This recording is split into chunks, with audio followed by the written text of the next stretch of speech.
Alright, hello there. Okay, let's get started. What I want to do is just show you my little art corner. And I'm like one of those artists living in some artist's flat where I sleep, where I paint. I used to have a bigger studio and I'm hoping to get one sometime. I love living here, but it'd be great to have a bigger place to make art. At least to have a studio to make a bigger mess while still living here. That'd be great. See how that works out. And well, what's perfect about this situation is a lot of us don't have a studio in an industrial part of town. A lot of us are living and working in their place of residence, and especially you, one of my beginning drawing students, are experiencing this situation. So I think this is perfect for you. And I know that some of the stuff that I have, which I transfer from my commercial studio to my my artist's flat, my little poet/art flat bedroom. I like to show you, how far you can go in renovating a corner of your room.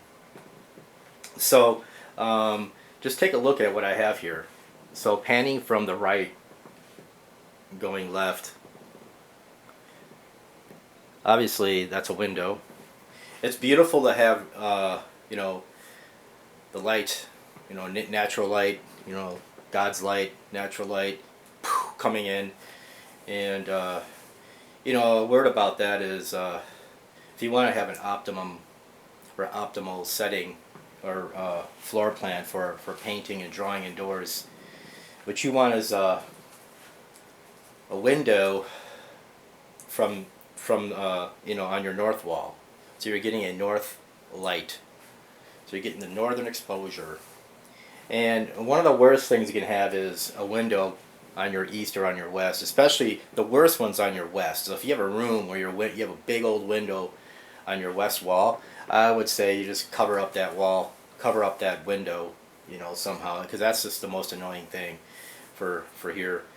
The second from bad is a toss up between a window on your east wall or a window on my wall, which is on the south wall. It can be kind of annoying, but it's not as bad as the west wall. The best wall is the north wall. Like in this classroom that I was teaching before we were quarantined, has the floor plan perfectly designed. They have a huge glass north wall, literally, and they have like these multiple drapes that you can control with a switch to close a section of the drapes all the way, partially, and it's just great. So they knew what they were doing.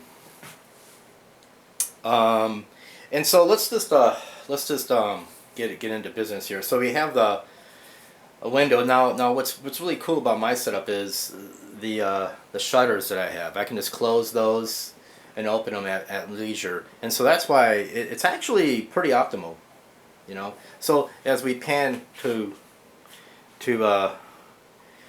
my easel, and I have a light there on purpose. I was going to discuss that too. I have a big old wooden easel, and I got that from art school. Like at ASU, I got my master's in drawing and painting at ASU, and the same year I was getting out, they were discarding a lot of old easels and replacing them with new metal ones, and so I just took this one, and this was like from an artist colleague. Her and I became friends, and I think she said, yeah, I used to paint on that one, so I said, I'm going to take it as a memento of our friendship. So I just kind of snagged that, and so I have it here. Something about that, like when you're going to art school, try to find long-lasting friendships, like people that you can call your colleagues is fine, but they're also your friends, and you can talk about art and books and music and, nature. These are the things that, I still get to do with some of the people that I went to art school with. But the number's dwindling, and it's sad. But it's important to remember that. So like at least I have this little memento. I'm not going to edit that little memento of that. It just kind of keeps my spirits up when I work. So and then notice what else I have. You know, apart from this wooden easel, I have like pieces of wood. I have like a lot of what's called particle board. And particle chip board or particle board is just, you know, like in the wood mill they grind up the wood into a pulp, and then they compress it with some kind of binder, and you get these kinds of results. And these are great for us artists. You could paint on these things, and we can talk about that later. And also you can use them as supports. And you can see how I'm ready to do some drawing with my one drawing board and the cushion paper on top of which I'll put my support for my charcoal drawing. And you want some kind of a stool to sit down on, so I'm gonna try to bring your attention to that real time. And I might have showed you this old stool before. Right there, see that? It's an old drafting stool, and I got that from my last commercial studio. The landlord was an architect major. Then he went to school for his master's, and he said, "Hey, you know, this room that you're gonna rent from me comes complete with this chair, and you can take the chair with you. You know, you can keep it." So again, you know, a little memento, and I cherish this little thing because it reminds me of when I was going to school at ASU, and you know, and the bonding that I made with some of the other grad students, because he was a grad student and I was a grad student at the same. We were colleagues going for our masters, and he wound up going somewhere and painting for a living, and he got this big old studio, and he was able to renovate it for people like me to go in there and rent, because he was also an engineer. So there it is. I have that, and I just still get to think about that time, and it works pretty good. So you need some kind of a stool. I recommend a stool as opposed to like a regular chair. And like those office chairs, although I do have one, I'm not going to show you it. And it's funny because a lot of classrooms, they seem to have these office chairs, and they really need to have like stools. Anyways, so we have that. Now let's take a look at the light stand. So you kind of see the bottom of it, and here's the top of it. And like I sometimes mention the stores in my area. There's a place called Tempe Camera in downtown Tempe, and they're very good for supplying things like this, light stands. And the lights that I use are not just regular incandescent lights. I get what's called a full spectrum light, and you can get those there, and you can get them at a hardware store. You can even Google light store, and you can collect these lights, and you'll have a different kind of a illumination than your common yellow orangey thing. And like what you might want to do as a student is you get your camera and kind of look at the settings, and you'll see how it has like tungsten, incandescent. Now I have like LED and, you know, fluorescent and daylight. Get familiar with these kinds of things. Lighting is really important. I tend to get into that with like color theory or painting, not so much with drawing, but hey, you know, I'll kind of mention it in passing now. So like you just take your phone or or any camera, and then switch out lights. You have different kind of lights, and then photograph your drawing under different lighting conditions. And don't tinker with any kind of a filter. Excuse me, any kind of a filter. Just collect them, and you can even hang them in your, you know, in your studio. Like say, you know, write down with Sharpie. You can just write right next to it or beneath it, like, you know, incandescent, tungsten, full spectrum. You know, and just kind of know what you're dealing with. Okay, so I recommend. I'm like, well, right now I'm just showing what I have, and we can talk about you getting it if you want. Now let's look over here. There's this huge. I didn't really measure the size of this for this demo, but take a look at that. That big wooden panel. That's huge, right? That's like the size of a closet door.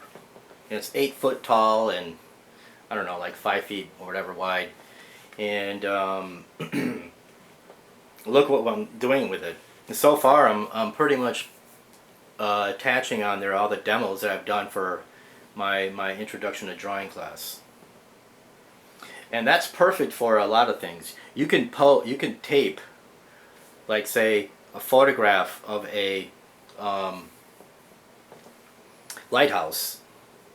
You know, you're in Michigan, and you have this killer photograph of a lighthouse from somewhere, you know, and now, you know, you kind of blow it up at the print store, you know, go to Office Max and say, hey, blow this up, you know, to like, I don't know, 11 by 14 or whatever, you know, whatever, like you blow it up, you know, and then you kind of like just tape it on that wall, and then you can draw from the photograph. You see how that works? This is how, you know, good students and professional artists work.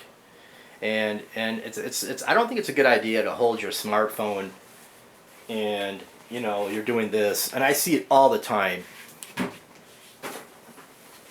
So you have like, you know, you're like an artist and you're like this, hey there, and you're like this, looking at your smartphone, you're drawing. I mean, this is good for taking photographs, and I do it a lot, probably more than what I do. I used to photograph a lot when I was an undergrad and a grad student. When I had a clunky camera, big old clunky camera in comparison to these things, those things are, you know, I'm talking about the pre-digital cameras, you know, the analog cameras, the film cameras. And I used to have that around my neck, walking around photographing everything in sight. It was fun. And then so now I get this thing and I don't do half as many photographs, so go figure. And that's another thing is, if you're an art student, you should be, you know, get a couple of cameras and photograph your little heart out. Frank Frazetta, I don't know if I'm showing my age again, but he's like the godfather of fantasy art, like for book covers. And there's like a famous Molly Hatchet cover. They took one of his paintings and he did it for that. And Meatloaf, Bat Out of Hell. You know, I mean, Frank Frazetta, man, he was the man. Oh, and there he is. Well, I mentioned this guy because he was a avid collector of cameras. He was obsessive with cameras. He's like hundreds of cameras. You know, in a room he just collected all these cameras. So, and the funny thing about him, he was such a brilliant artist that he didn't use any references for all these paintings you're looking at right here. He didn't look at any references. He just did it from his head, and he banged all this out. And all that's from his head. He didn't have some ugly guy come into his studio and say, hunch over like a monster and then I'm going to paint you. He just did it all from here, from the imagination.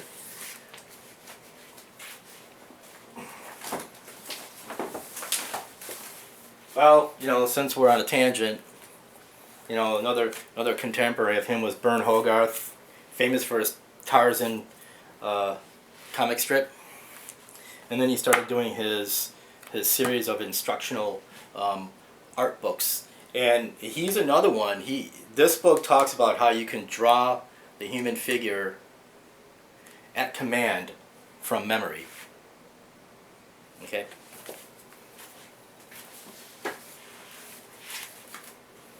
So I guess what I decided to do is just show you a couple of books in my little art room here, because you also should have some art books. Well, we'll get into that some other time.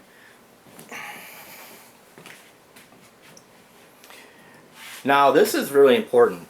This part of the discussion deals with, so you've done a value scale, and you've done a little exercise or an assignment where you made like 8 squares, 5 to 8 squares, 3 inch by 5 inch squares, and you practice making marks with, in this case, charcoal and graphite.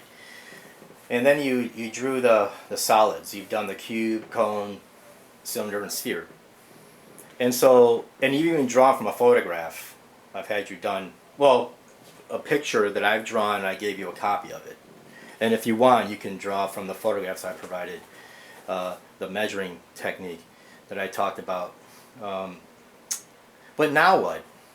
I think now it is time to talk about drawing real objects.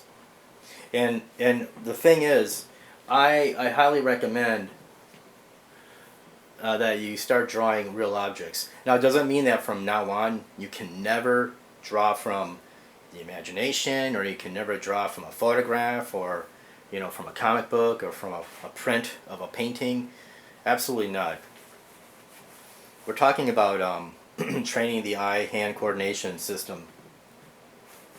And when you look at a photograph, it's going to be a distortion of reality, and it is really just one dimension in a sense. You've got a 360 experience in the round when you're talking about reality. So if you have, like, for instance, a flower pot on a table, you could stand and walk around the perimeter of that thing, right? You can walk completely around 360. But what if you were to stand in front of it and just take your camera and photograph it? How many degrees of an angle do you have? You don't have like 360. You have, like, I don't know, like one, right? I mean, because you're not. I mean, if you consider it, your camera is a singular eye. You're not holding two cameras to the left and to the right of you and then photographing it, and then you kind of, assemble the object. Now, what you are doing is, when you're looking at the object, what's really cool is you can play this game and look at a flower pot or an apple or a lamp that's in front of you, and you're like 6 feet away from it, and look at it with both eyes open. Now, cover one eye with your hand and look at it, and then cover your other eye with your hand and look at it with your other eye exposed. And you'll see how it kind of shifts, and you'll notice that there's a little bit more information to the side of the object you're looking at when you close one eye and you open up the other in respective to it. You see that what I'm saying? Try that experiment. And that gets into what's called parallax, and we can get into that some other time, but that's what's going on. You're using two things to look at an object, and these two things are like, just, I don't know, how far are your eyes apart, like less than 6 inches apart or whatever. So you have that little game to play. Now, when you draw something from real life, you can move to the left, move to the right. You can stand up and go. You can study your object, and then you go back to your easel and draw, and that creates this relationship between you and the object, and this thing called memory. Like, you have like short-term memory, long-term memory for drawing. We could talk about that in detail later. So, what do we draw from life is the important thing for the beginner, and I'm gonna recommend fruit. And so I'm going to show you that, and then I'm going to show you I'm going to show you the area in which that I'm going to put these things and draw right now. And you can see it's it's very, very sparse. And so there it is. It's on top of a bookshelf. And if you notice, I have this marble slab, and that's like kind of a little story about me. My dad used to be a tradesman, and he was a master tradesman when it came to tiling houses and terrazzo. He went to Venezuela. He learned the trade over there, and so I always had an interest in the veins that you see in terrazzo and marble. And so this is a marble slab. I got that at some tile store, and so I like putting my stuff on that, and I sometimes incorporate that in my painting or drawing, and so that's what that is. Now I'm going to come over here and discuss the fruit.